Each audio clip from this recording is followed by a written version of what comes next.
ça? Eh oui, ça marche. Wow. Amen. Dieu est bon? C'est le fun. C'est mon dernier message cette année. Oui, il y en a qui disent oui. Il y en a qui sont contents.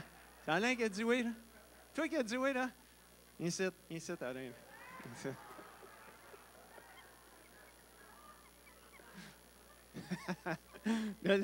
Non, mais lui, il ne sait pas, puis vous ne le savez pas. Il y a juste moi qui sais qu'est-ce que je vais faire, là.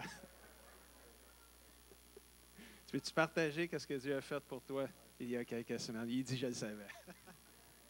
OK. Depuis le verglas que j'ai tombé en bas de la maison chez nous, puis j'avais de quoi à la colonne. J'avais une vertèbre de cassée.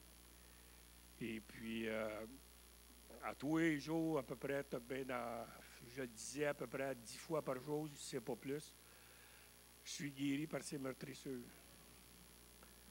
Puis, dimanche, il y a 15 jours, c'est Mireille qui a prophétisé. Et puis, dans la prophétie, là, j'ai senti un genre de pareil comme si, mettons, j'étais un genre de son électrique, là. Puis, tout est parti. Je suis guéri complètement. Merci, Seigneur. Amen. Merci, Seigneur.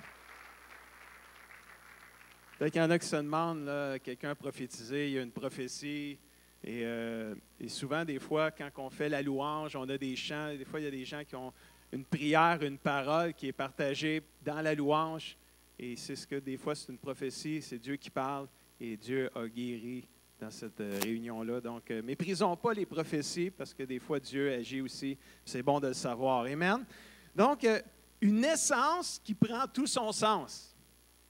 Et ça fait longtemps que je n'ai pas prêché sur le thème de la naissance de Jésus à Noël. J'ai l'effleure, mais là, aujourd'hui, j'avais le goût d'approfondir. Et des fois, c'est bon de... tu sais, des fois, la naissance de Jésus, ça me fait penser à la prière du Notre Père. Dans le sens que on l'a pris, on la connaît, la prière du Notre Père, puis peut-être qu'on l'a tellement prié que même quand on l'a pris, on ne réalise plus toute la profondeur, la puissance que cette prière-là a. Et la naissance de Jésus, on en parle année après année après année, puis c'est comme la crèche, les bœufs, les vaches, l'âne, puis tout le kit, puis la paille, puis c'est comme, on en parle, mais on réalise peut-être pas toute l'ampleur aussi et la puissance et l'impact de cette naissance. Et aujourd'hui, je voudrais juste qu'on refocalise et qu'on revienne à la naissance de Jésus parce que vous allez voir que c'est une naissance qui prend tout son sens quand on comprend et on réalise tout ce qui est impliqué dedans. Et quand on commence dans Matthieu 1, versets 18 et 19, on voit dans quelles circonstances Jésus est né. Marie, sa mère, était fiancée à Joseph. Là, c'est important de comprendre ça, là. Marie n'était pas mariée, là. Elle était fiancée avec Joseph. Mais avant qu'ils aient vécu ensemble, ça, dans une traduction québécoise, c'est avant qu'ils aient couché ensemble. Avant qu'ils aient fait l'amour. Parce qu'eux autres, comme nous, on encourage, et l'Église encourage de vivre ensemble après le mariage. Notre société a beaucoup changé de ce côté-là et influence. Mais c'est encore comme ça, la valeur de Dieu pour le mariage, c'est on se marie, puis après, on fait des petits, puis on couche ensemble. Mais là, il arrive de quoi d'étrange là, pour Joseph, parce que là, sa fiancée est tombée enceinte par la vertu du Saint-Esprit, par l'action du Saint-Esprit. Puis là, lui, Joseph, bien, à un moment donné, il voit que ça pousse, puis il se rend compte qu'elle est enceinte. Mais lui, là, il n'a jamais couché avec, là. Puis il sait qu'il n'a pas couché avec. Et là, la Bible dit, Joseph était un homme droit et ne voulant pas la dénoncer publiquement, parce que dans ce temps-là, les adultères étaient dénoncés publiquement. Il aimait tellement Marie, était tellement précieuse à ses yeux, qu'il n'était pas pour l'humilier publiquement. Il a décidé de rompre secrètement ses fiançailles et son mariage. Wow! Là, il faut penser à Joseph, là, quelques instants. Des fois, la naissance, on voit toujours Marie, Jésus, Joseph, c'est pas le vrai père, lui, fait qu'on n'en parle pas trop. Là. Mais là, Joseph, on va penser à lui un petit peu. Lui, là, sa fiancée tombe enceinte avant le mariage, mais sa fiancée, Dieu lui a parlé par un ange, puis il a dit, « Hey Marie, tu vas tomber enceinte. Ça va être une grâce que Dieu va te faire, et ça va être par l'action du Saint-Esprit, fait que no stress. » Elle a eu la révélation de l'ange. Ça, c'est écrit dans l'Évangile de Luc. Je n'ai pas le texte à l'écran, mais si vous lisez l'histoire de la naissance de Jésus dans Luc, ça dit qu'il y a un ange qui parle à Marie. Et qu'elle, elle sait, puis elle a dit qu'il te soit fait comme tu m'as dit. Fait qu'elle, elle tombe enceinte. Là. Fait que là, tombe enceinte, là, Joseph s'en rend compte. C'est ça, tu es enceinte. Tu m'as trompé. Non, il y a un ange qui m'a parlé. Oui, un ange t'a parlé. Oui. Tu sais, essaie d'imaginer, là, Joseph, là, lui. Non, tu niaises. Là. Ça n'existe pas. C'est pas vrai, là, ça. Là. Non, il y a un ange qui m'a parlé. Je te dis, il m'a dit, je vais tomber enceinte par le Saint-Esprit. Ah oui. T'es sûr de ça, là, toi, là? Non, tu me mens, là. Ah, il y a peut-être quelqu'un, là, qui t'a saoulé, je ne sais pas, là, puis tu ne t'es pas rendu compte de rien, là. Tu m'as trompé. Tu es un infidèle. Puis là, Joseph, la Bible dit qu'il est en train de penser à rompre secrètement ses fiançailles. Quand même. Pourquoi qu'il voulait rompre ses fiançailles? Bien là, parce qu'il pensait que sa fiancée avait été infidèle, avait fait l'adultère. Puis là, il voulait rompre, puis il n'était pas bien là-dedans. Là, il avait tout un dilemme dans les mains, mais pourquoi qu'il voulait vraiment rompre? Mais c'est peut-être parce qu'il ne connaissait pas, puis il ne comprenait pas tout le contexte dans lequel c'était arrivé. Et j'ai une leçon de vie pour vous ce matin. Attention, pour ne pas sauter aux conclusions trop vite, cherche à connaître et comprendre le contexte avant de prendre une décision. Je ne sais pas si vous l'avez catché, celle-là. Là. Parce qu'il y en a beaucoup de gens qui sautent aux conclusions trop vite, mais qui ne comprennent pas le contexte dans lequel les situations sont. Parce qu'ils ne connaissaient pas les vraies circonstances, Joseph était en train de se divorcer sans le savoir de sa destinée.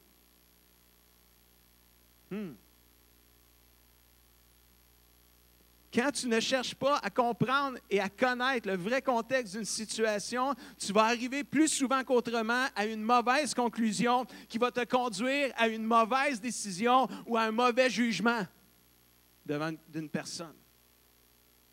Joseph ne savait pas que le dilemme dans lequel il était, le bébé dans le ventre de sa fiancée, ce dilemme-là, la grossesse, il ne réalisait pas que ce dilemme-là était sa délivrance.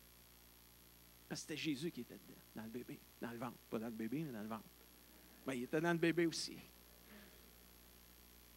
Et alors que Joseph réfléchissait à rompre, à briser, à se divorcer de ses fiançailles, la Bible nous raconte ce qui s'est passé. Qui veut savoir ce qui s'est passé?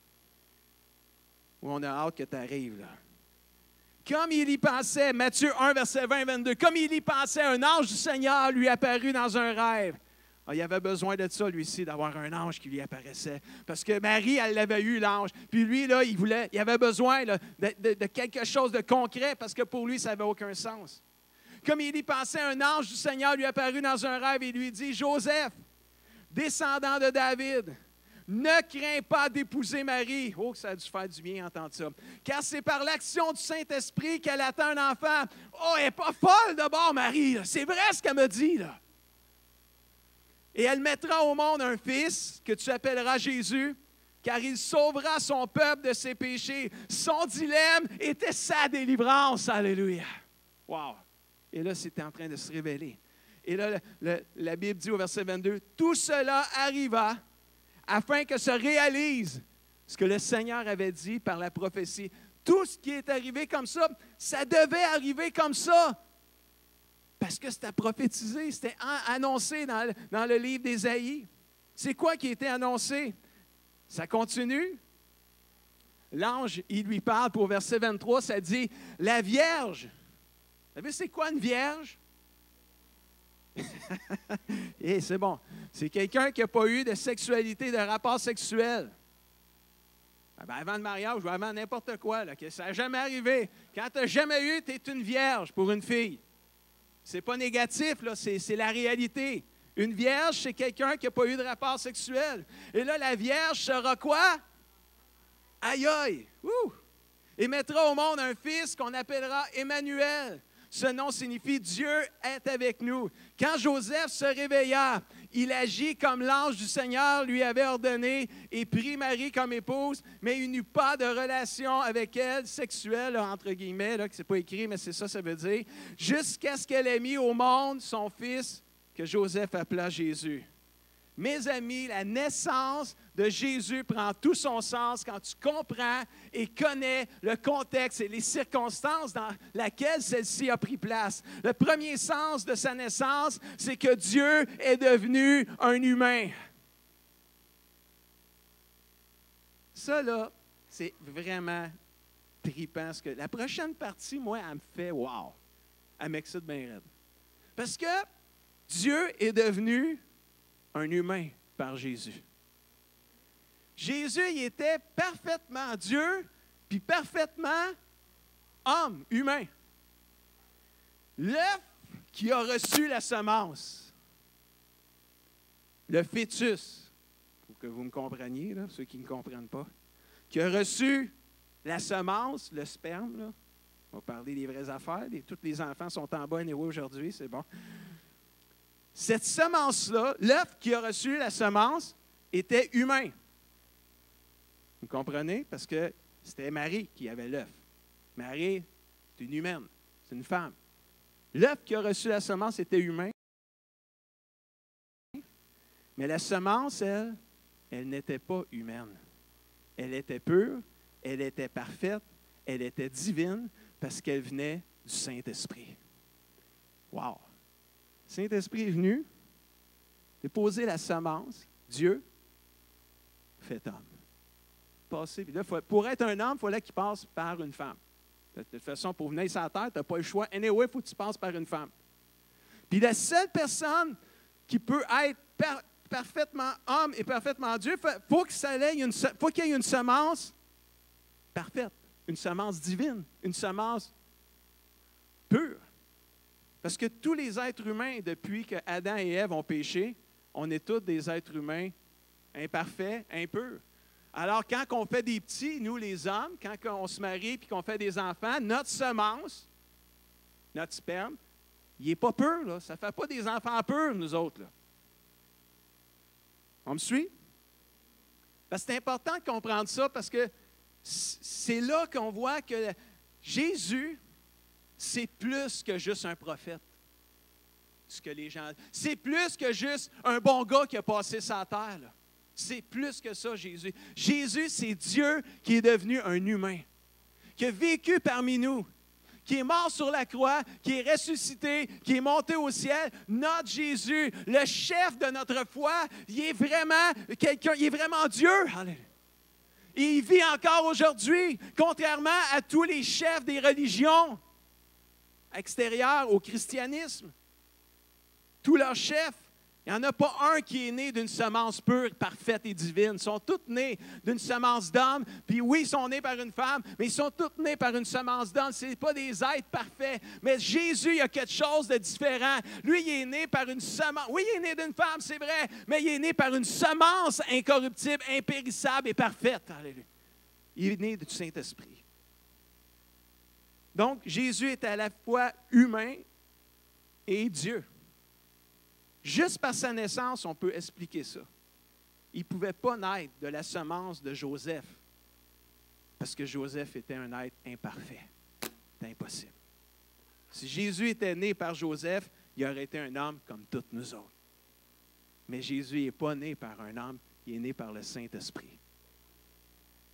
Une autre petite parenthèse, là, très intéressante. Savez-vous que tous ceux qui sont nés de nouveau, c'est-à-dire ceux qui ont cru en Jésus et qui l'ont reçu dans leur vie puis qui vivent une vie nouvelle. Moi, je suis né de nouveau en 1983. On va faire 35 ans l'année prochaine.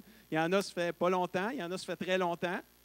Vous êtes nés de nouveau. Savez-vous que tous ceux qui sont nés de nouveau, nous qui sommes nés de nouveau, on est nés de nouveau avec une semence parfaite, pure et divine. Ça veut dire quoi, ça? Ça veut dire qu'on est humain, mais on est divin aussi, par notre nouvelle naissance. Puis si vous ne me croyez pas, bien là, je vais vous mettre un verset, comme ça, on va rassurer tout le monde. 1 Pierre 1, 23 nous dit, « Vous êtes en effet nés de nouveau, non pas d'une semence qui périt, impure, humaine, mais d'une semence qui est impérissable, qui est parfaite, qui est pure, qui est divine, par la parole vivante et permanente de Dieu. Grâce à Jésus, nous sommes enfants de Dieu et grâce à lui, nous pouvons être déclarés justes aux yeux de Dieu, comme si on n'avait jamais péché. Et ça, mes amis, ça m'aide à réaliser que la naissance de Jésus prend tout son sens quand tu comprends ça. Jésus est né d'une semence parfaite. Il est devenu sur la terre. Il était un homme et il était Dieu aussi. Alléluia. Et nous, on est venus sur la terre comme des êtres humains, comme des humains, puis on est devenus divins par Jésus. Alléluia. Wow, c'est merveilleux, ça. Il y a du divin dans tous ceux qui sont nés de nouveau. Si vous êtes nés de nouveau, vous êtes sûrs que vous êtes nés de nouveau, vous vivez une vie nouvelle avec Jésus-Christ, vous êtes plus qu'un être humain. Vous êtes un être divin aux yeux de Dieu. Juste les 2 autres versets qui nous expliquent que Jésus est vraiment venu sur la terre. Il était Dieu devenu un homme. Jean 1, verset... Oui. Jean 1, verset 1 à 14, ça dit « Au commencement, la parole existait déjà. » Et on va voir que la parole, c'était Jésus. La parole était avec Dieu. Et la parole, dites-le avec moi, était Dieu. Verset 14, « La parole est devenue un homme. Il a habité parmi nous. Nous avons vu sa gloire. Cette gloire, il la reçoit du Père. C'est la gloire de qui? C'est la gloire de Jésus, le Fils unique, plein de grâce, plein d'amour, plein de vérité. Quelqu'un dit Amen. La parole est devenue un homme. Jésus est la parole. Jésus est la gloire. Jésus, il est venu parmi nous comme un homme. Mais il était Dieu aussi. 1 Jean 4, versets 2 à 3 nous dit ceci. Voici comment vous allez reconnaître l'Esprit de Dieu. Tous ceux qui affirment Jésus-Christ est vraiment devenu un être humain, ceux-là qui affirment ça appartiennent à Dieu. Mais ceux qui ne veulent pas affirmer cela n'appartiennent pas à Dieu, ils appartiennent à l'ennemi du Christ. Wow! Est-ce qu'il y en a des gens ici dans cette salle qui sont prêts de déclarer que Jésus-Christ est vraiment devenu un être humain quand il est venu habiter parmi nous? Jésus.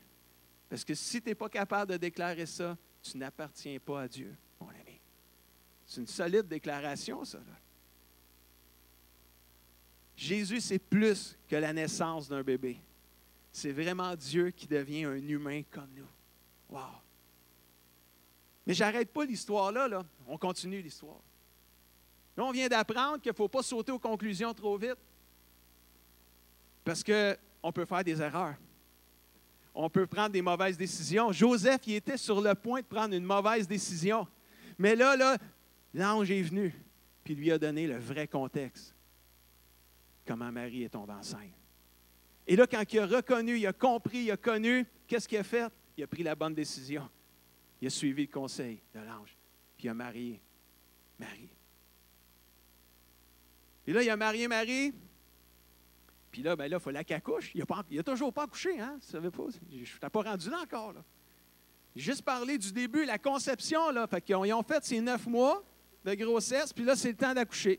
On s'en va dans Luc, chapitre 2, versets 6 et 7. Pendant qu'ils étaient là, le temps où Marie devait accoucher arriva, et elle enfanta un fils, son premier-né. C'est sûr, c'était son premier. Elle n'avait jamais rien fait avec personne anyway avant. Elle l'emmaillota, ça veut dire il mettait des couvertes, là, tu sais, le couchant dans une crèche, une mangeoire d'animal, parce qu'il n'y avait pas de place pour eux dans l'hôtellerie, à l'hôpital. Là, c'est important de saisir ça. On le sait, cette histoire-là, là, mais il faut juste le saisir et essayer d'imaginer. Là. Moi, je ne suis pas un gars de ferme. Là, moi. Je ne suis pas un gars qui est élevé avec des bœufs, des vaches, puis de la paille, puis toutes sortes d'affaires de même. Je ne peux pas trop m'imaginer, là, mais je le sais que c'est sûrement pas une place pour une femme pour accoucher là-dedans. Une grange, là. C'est ça quand même, une crèche, c'est une grange. Il était dans une grange, là. Puis ils ont mis Jésus pas dans une bassinette, là. Ils ont mis Jésus dans une mangeoire d'animal. Ils ont mis de la paille là-dedans pour pas qu'il se retrouve dans le creux, parce qu'une mangeoire, là, c'est fait en V. Là. Fait qu'ils ont mis de la paille là-dedans. Ils ont couché Jésus là-dedans. Il a mis ça là-dedans. Jésus, là, il est entouré de sa mère, son beau-père, puis des animaux. Puis, tu sais, avec toutes les senteurs qui viennent avec. Là. Imaginez-vous, là, Jésus, là, c'est le Fils de Dieu quand même. Là. Puis il est né dans cette circonstance-là. Mais je vais ajouter une autre affaire à la naissance de Jésus. Là, il y a eu toute l'histoire de Joseph et Marie. Il y a Jésus qui est né là, dans une grange, dans une étable, entouré d'animaux. Il n'y a plus de place à l'hôtellerie. Et pendant aussi qu'il est né puis qu'il avançait, là, il était bébé, il était jeune bébé, la Bible nous dit ceci, un autre contexte dans sa naissance, Matthieu 2, verset 13. Après leur départ, un ange, ça c'est le départ des rois mages qui ont été visiter Jésus là, avec l'étoile, puis sont arrivés, ils ont donné des cadeaux, ils ont adoré Jésus qui est un bébé. Puis quand les rois sont partis, après leur départ, un ange du Seigneur apparut à Joseph. Je pense que Joseph, c'était mieux qu'il y ait un ange qui lui apparaisse pour qu'il comprenne. Alors, Dieu lui parlait par des rêves. Puis, Seigneur, moi aussi, parle-moi par des rêves. J'aime ça quand tu me parles, Seigneur. Parle-nous n'importe comment, mais parle-nous, Seigneur. Et là, il y a un ange du Seigneur qui apparaît à Joseph dans un rêve, puis il lui dit, Joseph, lève-toi, prends l'enfant et sa mère et fuis en Égypte. Là, il est en Israël, là, fuis en Égypte. Oh, tu veux que je m'en aille en Égypte? Oui, tu vas rester jusqu'à ce que je te dise de revenir. Car Hérode fera rechercher l'enfant. Hérode, c'était le roi à l'époque. Et lui, il va faire rechercher l'enfant pour le tuer. Jésus, il est né, puis on voulait déjà le tuer. Il n'avait rien fait encore. C'est un bébé. You-hoo. Hérode, come on. Joseph se leva donc et partit dans la nuit, amenant l'enfant et sa mère pour se réfugier en Égypte. Il était déjà un réfugié, puis il était bébé. Wow! Mais ça, c'est le contexte de sa naissance, les amis. Là. Rappelez-vous votre naissance. Là. Quand vous êtes né à l'hôpital Honoré-Mercier pour les Mascoutins, là. On était loin de la crèche, puis de la paille, puis de la mangeoire. Là.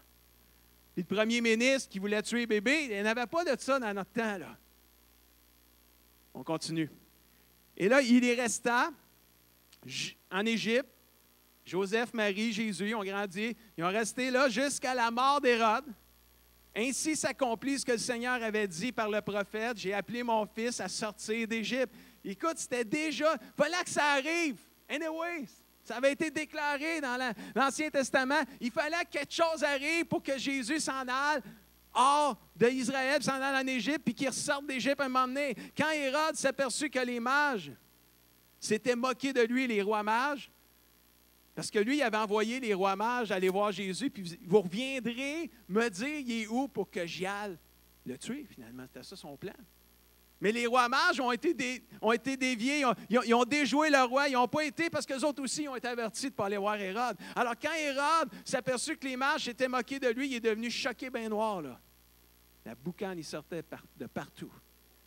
Il était tellement choqué qu'il a donné l'ordre de tuer à Bethléem, parce qu'il savait que Jésus était né là-dedans, et dans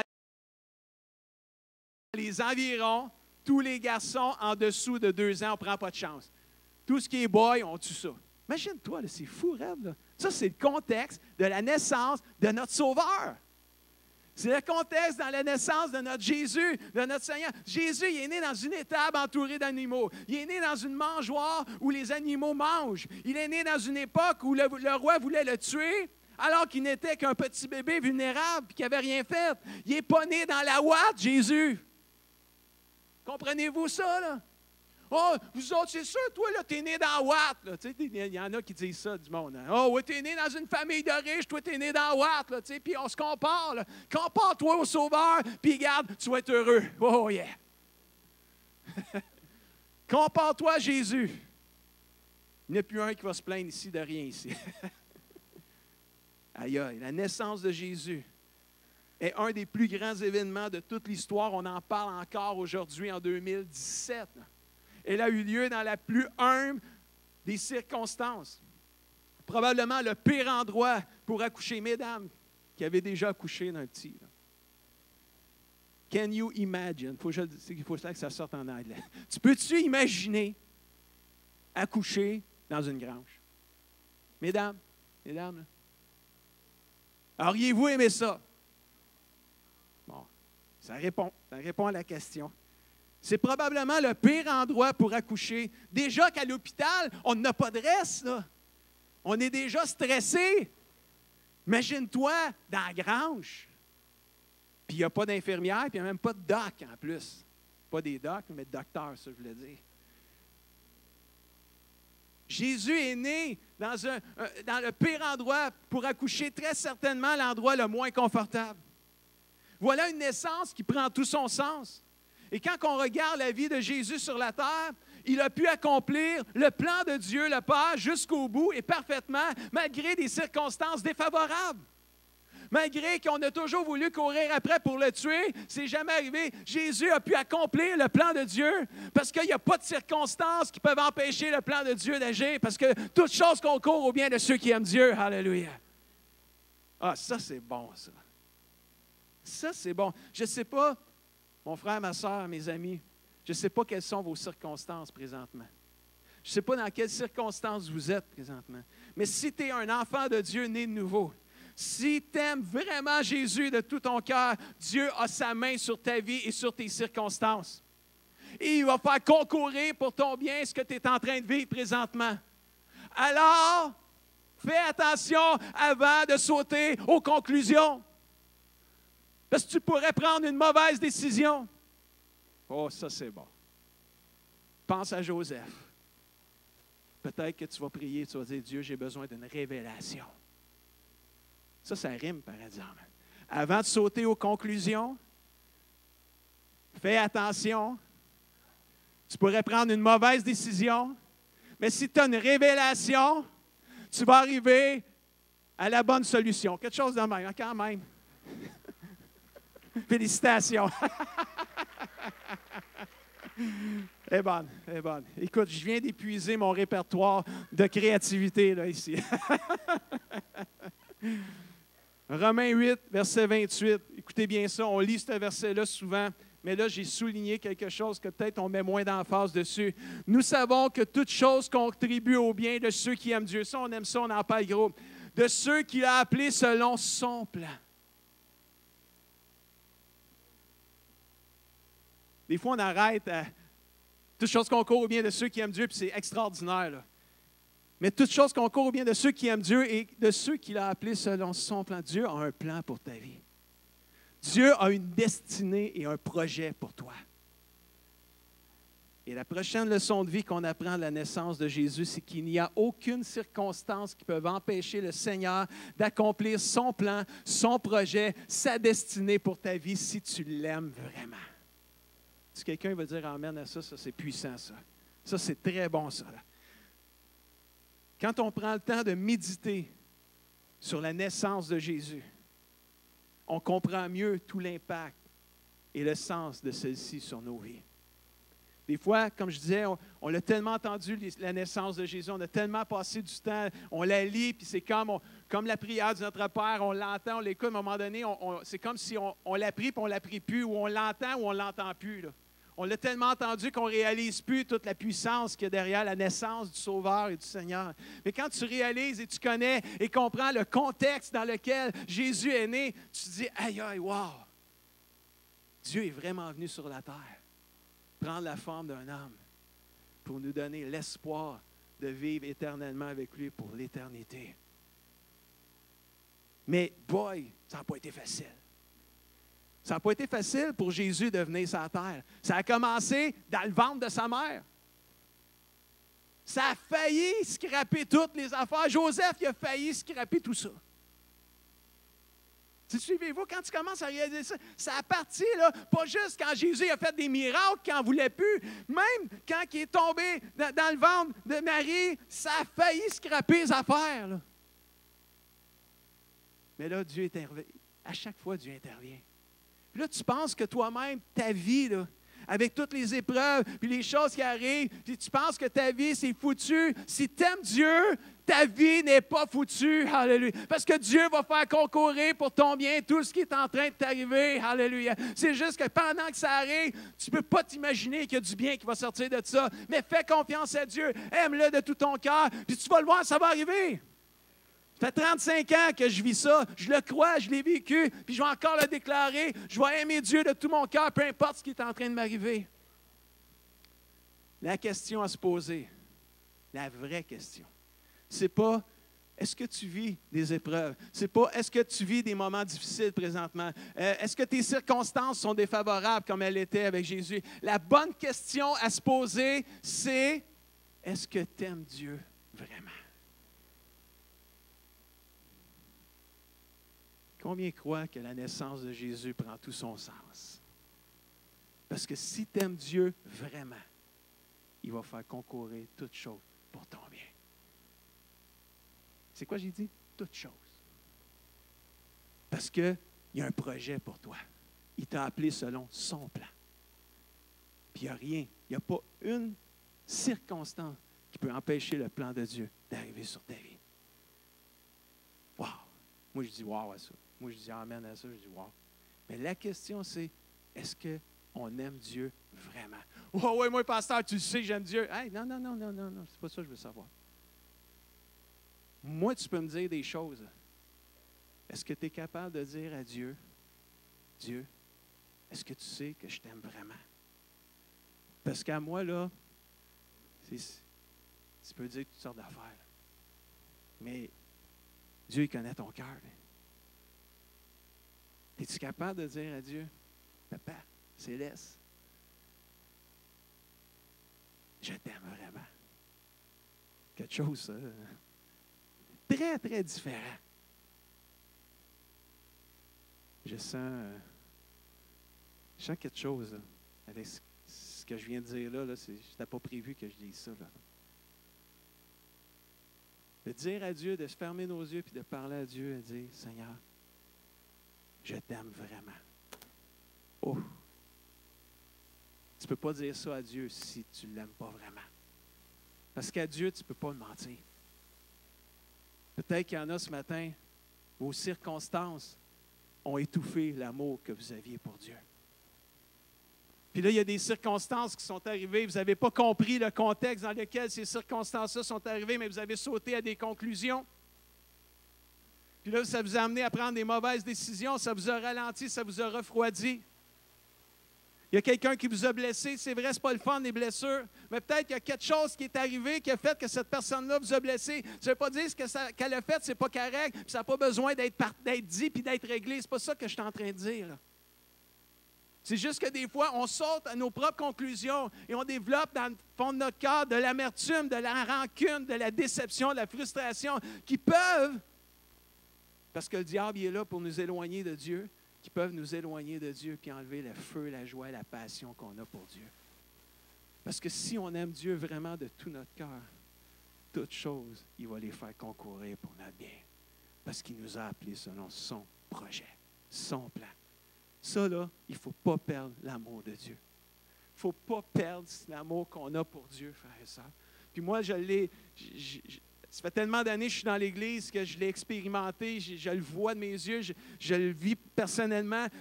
C'est facile de moins aimer Dieu après plusieurs années de vie chrétienne. Ça va mieux quand tu commences. Tu es tout feu, tout flamme, tu pètes le feu. C'est comme tu as un nouveau char, tu viens de te marier une nouvelle femme. C'est comme le bonheur, mon ami. Puis là, mais tu sais, on est wow, on est tout excités. Tu viens de donner ta vie à Dieu, tu t'en vas au ciel pour l'éternité, tu penses que ça va arriver demain, mais là, tu t'aperçois, ça fait 40 ans qu'il n'est pas arrivé encore. Là. Mais dans ces 40 années-là, là, oh, t'en as vu. T'en as-tu vu? On en a-tu vu ici, là? Il y en a qui sont arrivés dans l'Église depuis 2011. Combien sont arrivés ici, dans cette Église-ci, après 2011? Levez votre main bien haute. Après 2011. Bon. Fait qu'il y en a, tu sais, puis il y en a, ça fait peut-être pas si longtemps que ça. Mais cette Église-ci, là, ça fait 80 ans qu'elle existe. On va fêter 80 ans au mois de septembre en 2018. Préparez-vous, le 3e week-end de septembre 2018. Mettez ça dans votre agenda, sortez pas. On va célébrer l'histoire de toute la miracle que Dieu a fait ici depuis 80 ans. On ne réalise pas, on est ici, on est une église fusionnée là, ici. Elle s'est divisée 2 fois. Là. Il y a eu des chicanes, des guerres de clochers, comme on dit. Là. Ça s'est chicané de partout. Là. Ça a fait des églises partout. On a fait des petites églises partout. Parce qu'on s'était chicané, on s'était divisé. Ça a fait des blessures, ça a laissé des traces, ça a laissé des marques, c'est sûr et certain. Il y a des gens qui ont divorcé de leur destinée à cause de ça. Ouch, oui. Ouch. On en connaît tous, ceux qui étaient là dans ce temps-là. On en connaît des gens qui ont divorcé de leur destinée, qui ne suivent même plus le Seigneur. Je ne sais même pas qu'ils ne viennent plus à l'Église, ils ne suivent même plus le Seigneur. Ça, moi, ça me déchire le cœur en morceaux. Il y en a qui ont quitté, qui suivent le Seigneur ailleurs. Praise the Lord, ils sont encore au Seigneur. Mais moi, je parle de ceux qui ont divorcé de leur destinée. Et là, nous, on arrive, puis il y en a qui arrivent, puis là, on vit. Puis là, c'est comme à un moment donné, on ne se rend plus compte. Ça fait 6 ans et demi qu'on est fusionnés. C'est comme, hop, on a pogné le beat, là. On a pogné le pli. On ne réalise pas qu'on est encore en train de vivre un miracle extraordinaire, là. D'être ensemble, on est en train d'impacter notre ville. On est en train d'avoir des relations avec des gens dans notre ville qu'on n'a jamais eu de notre vie d'existence d'église. Les députés nous aiment. Le maire, il est content que notre église. Je suis capable d'avoir une relation avec nos autorités, chose que c'était difficile peut-être dans le passé. Dieu est en train de faire des choses extraordinaires, mais on n'est pas une église parfaite. Il y a des choses qu'on aime moins, il y a des choses qu'on aime plus, mais on a une église, on a des bébés, puis on a des grands-papas, puis des arrière-grands-papas. Puis des grands-mamans aussi, il ne faut pas les oublier, là, tu sais. Mais on a de toutes les sortes, là. Puis on a de tous les âges. On n'est pas juste une église de jeunesse, puis on n'est pas juste une église, de moins jeunesse. On a de tout. On voudrait des vieux chants pour les plus vieux, puis on voudrait plus en chanter pour les plus jeunes. Mais on ne réalise pas notre contexte, on ne le comprend pas. Puis là, quand on chante trop de nouveaux chants, l'Église est déconnectée. Non, elle n'est pas déconnectée, c'est parce que tu ne comprends pas le contexte dans lequel on est. On a une gang de jeunes ici qui veulent servir Dieu. On va en chanter des chants nouveaux. Mais, on en a une gang de moins jeunes aussi, qui se sont battus pour qu'on ait une église dans les années 60, 70, 50, qui ont été persécutés à cause de l'Évangile. Ils ont tenu bon, ils n'ont pas lâché. Une fois de temps en temps, là, on va leur chanter un Emmanuel ou un Dieu Tout-Puissant pour les honorer et leur dire merci. Alléluia.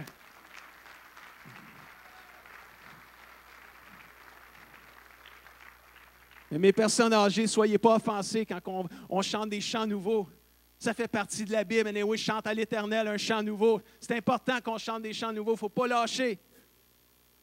Mais quand on ne connaît pas ou on ne comprend pas notre contexte, on en arrive à des mauvaises conclusions qui nous amènent à prendre des mauvaises décisions qui peuvent même nous divorcer de notre destinée, frères et sœurs. Watch your heart. Garde ton cœur. Fais attention à ton cœur, mon frère, ma sœur. Puis là, vous avez sûrement convenu que ça fait longtemps que j'ai lâché mes notes. De toute façon, quand je descends en bas, c'est sûr que je n'ai plus mes notes. Je n'y suis plus. Mais wow, la naissance de Jésus, tout son contexte, tout dans les circonstances dans lesquelles Jésus est né, prend tout son sens quand on les réalise puis on les comprend. Ça vient nous fortifier, ça vient nous aider, nous aussi, dans nos propres circonstances, dans nos propres contextes à nous autres, de demander la révélation de Dieu pour qu'on puisse arriver à prendre les bonnes décisions. Wow! Dieu est bon. On a pris des mauvaises décisions dans le passé, on s'est divisé. Mais la grâce de Dieu était bonne pour nous parce qu'on s'est réconciliés. Puis là, on est encore ensemble. Moi, ça me fait dire que la grâce de Dieu est plus grande que mes erreurs. Amen. Dieu est devenu un homme dans des circonstances très ordinaires pour permettre à des gens ordinaires de vivre une vie nouvelle extraordinaire. Quand tu t'arrêtes à comprendre le contexte de la naissance de Jésus, Tu réalises que c'est une naissance qui prend tout son sens. Est-ce qu'on peut se lever ensemble? Je ne sais pas si Ben, tu veux juste jouer au piano quelque chose à ma place. Je ne peux pas être au piano puis partout. Thank you, Ben.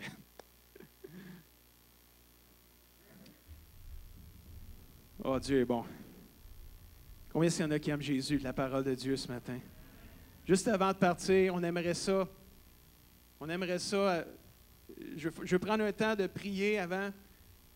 Mais après la prière, on a besoin d'aide. Il y a un souper ce soir. On est près de presque 200 personnes qui vont venir au souper. Il faut tout empiler les chaises. On va vous l'expliquer tantôt, mais on a besoin de votre coup de main. Si chacun empile une ou deux chaises, ça va prendre 5 minutes, 10 minutes max.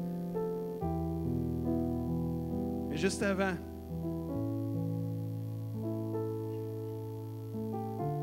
j'aimerais qu'on prie. Alors, fermons nos yeux quelques instants.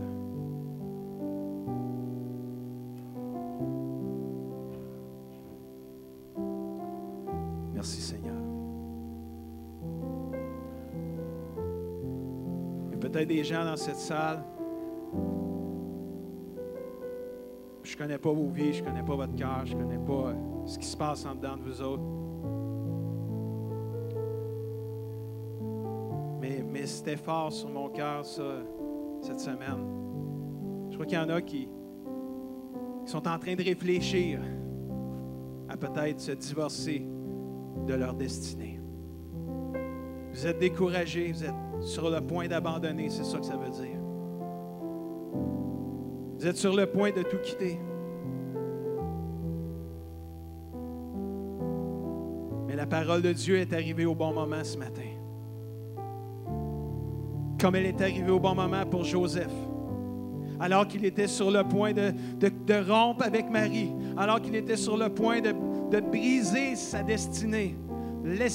L'ange du Seigneur est venu, est apparu. Aujourd'hui, c'est peut-être pas un ange qui t'est apparu, c'est peut-être le message de la parole de Dieu qui t'est révélé au bon moment, alors que tu l'entends et que tu l'écoutes. Il est venu confirmer dans ton cœur un contexte, une circonstance que tu ne savais pas. Parce que tu réalises que ton propre Seigneur et ton propre Sauveur est né dans des circonstances complètement défavorables. Mais ça ne l'a pas empêché d'accomplir le plan parfait que le Papa Céleste avait pour lui. Mes frères et sœurs, mes amis que j'aime tant, c'est pas le temps d'abandonner. C'est le temps de continuer.